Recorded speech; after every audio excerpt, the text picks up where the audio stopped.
Sabi niya, give away all the capital. Ipamigay daw niya yung buong 80,000. Tapos sabi niya, Lord, ikaw ba yun? No, but he knew it was the Lord kasi alam niya, hindi siya yun eh. So, kunento niya sa asawa niya, and the wife who was just healed of a serious disease told the husband, pera lang naman yan, kayang-kaya ni Lord ibalik yan. So you know what they did? That very night, they wrote a check for the whole 80,000 and gave it away and gave it to where God asked them to give it. Buo, 80,000 binigay. So they made that choice to serve God rather than money. And you know what happened? Sige, kwento ko lang ngayon kasi mamaya baka makalimutan ko. They were attending the seminar of Pastor Joby Soriano kasi dati meron ang CCF 10-week financial stewardship course na every week punta kayo 10 weeks tapos every week isusulat niyo yung mga expenses tapos magre-report kayo, susulat niyo yung mga income na pumasok. So talagang hindi digital, analog pa, logbook pa ang ginagawa noon. This was more than 15, 20 years ago. Noon pa, sa CCF Makati pa yon. And you know what? Napansin niya, after they gave away the 80,000, after a few weeks, they started the business. Nung binibilang nila yung income nila, alam mo ang bumalik sa kanila? 800,000. 800,000 dun sa bago nilang negosyo. Hindi nila ine-expect yun. Basta they obeyed.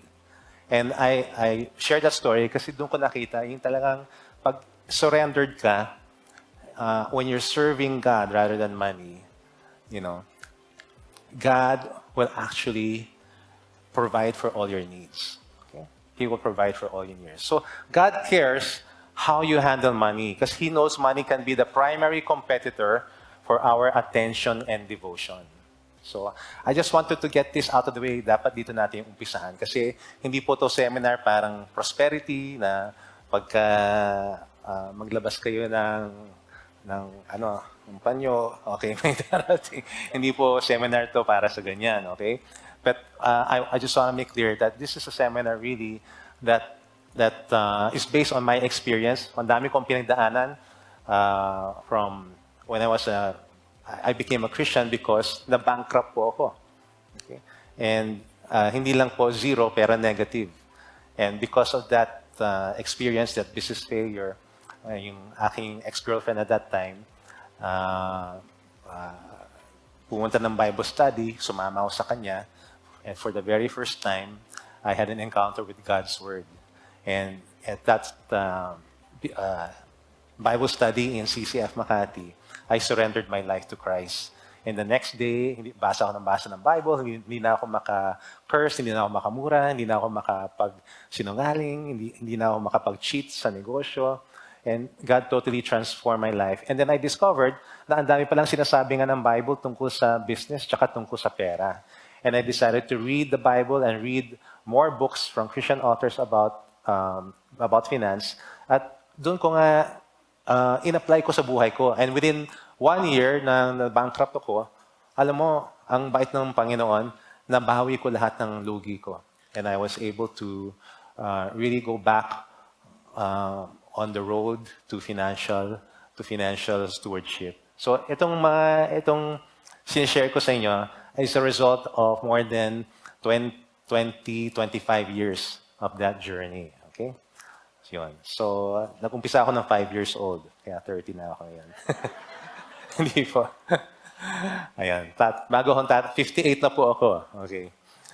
Ayan. So, malapit ako mag-senior. Excited ako kasi may libreng sine. Masasama ko na si Pastor Sunny makakaroon na kami ng sine, ng libre, free parking, di ba? Yun.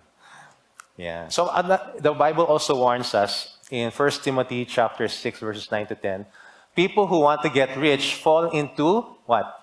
Temptation and a trap. Okay, and into many foolish and harmful desires that plunge men into ruin and destruction. Nako, grabe, no? People who want to get rich, yung mga gustong yumaman, usually they fall into temptation. Tsaka yung trap. Alam mo yung trap, yung parang, alam mo yung mga naalala, pag nanonood kayo ng mga National Geographic, di ba? Yung mga trap na pag may mga usa or mga animals na pag nakatapak sila doon sa isang trap, tapos pak! Hindi na sila makaalis. Parang ganon. Hindi na kayo makaalis. Or nakalambiting kayo doon. Okay? Ganon klaseng trap. And into many foolish and harmful desires. For money is a root of all kinds of. Tama ba yan?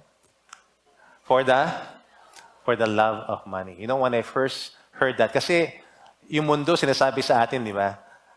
Money is the root of all evil. Pero hindi. Ang sabi ng Bible, it is what?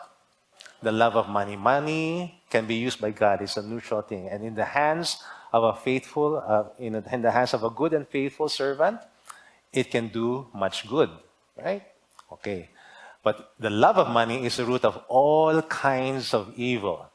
And a lot of people, some people, eager for money, have wandered from the faith and pierced themselves with many griefs. So sila mismo, they pierce themselves, sinasaksak nila yung sarili nila for the love of money. And that's what happened to me bago ako maging Kristiyano. Yung sinasabi kong na-bankrupt ako, dahil yun for the love of money. Because I went into a business venture, at I got greedy, at imbis na hinay-hinay lang, gusto ko agad, one time, big time. And ayun po, nalugi. Imbis na kumita, ang laki ng lugi ko. And that's a warning that the Bible gives us. Okay? So, His will is kasi, God's will is for us to be free from the love of money and be spared from piercing ourselves from all kinds of grief. Meron din akong kakilala, sinabi niya sa akin, alam mo, RD, when I chose money over people, I always regretted it. Diba? Kahit sa mga pamilya, di ba? Meron akong nakausap just the other day. Problematic siya kasi pinag-uusapan yung mana. Pati yung mga magkakapatid, nag-aaway-away. Dahil hindi na niya maantay na mamatay yung nanay nila. Ngayon palang buhay pa yung nanay, pinag-aawayan na nila yung mana kasi meron yung nanay na 400 million property. Tapos 4 sila. Ayun. Ang sabi ng nanay, hindi ko ibibigay sa 4, sa yung 2 lang. Hindi sinama yung 2. Hindi pa alam ng 2. So, nag-ask ng counsel sa amin, paano namin gagawin? Di ba? Tapos pag nalaman ng mga kapatid namin yun, ako, away yun, di ba? So, ganun po, di ba? Kahit yung mga mga magkakapatid, they pierce themselves with many griefs because of the love of money. And ito po ako, when I started to work, I was a young man in my mid-20s. At pangarap ko talaga yumaman. At ang idol ko noon, itong taong ito. Yan, yun yung mga kasintanda ko, kagaya ni Pastor Sunny, kilala niyan. Si Hugh Hefner po yan. Siya yung founder ng Playboy magazine. Okay? Yung sino pong naalala yung Playboy magazine, huwag yung itaas ang kamay nyo. Okay. Pero siya yung naging idol ko. Okay?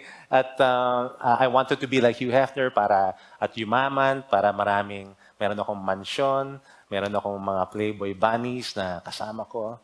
And I wanted to be like him. So gusto ko maging entrepreneur. At actually, I was on that road to, akala ko riches, pero destruction nga pala. It was destruction. And kuneto ko kanina yung business failure na yun. Actually, it was a concert wherein I brought Gary Vaniciano to the province na sa Mindanao po. And imbis na one night kami, nag-2-night concert kami. Pero pinagpalad naman ng Diyos because even though it was the most successful failure sa lahat ng mga concert ni Gary V, at talagang nalugi kami mag-partners, it was God's appointment because God used that to humble me para I could just lie down on bed and just cry out, God, I need your help.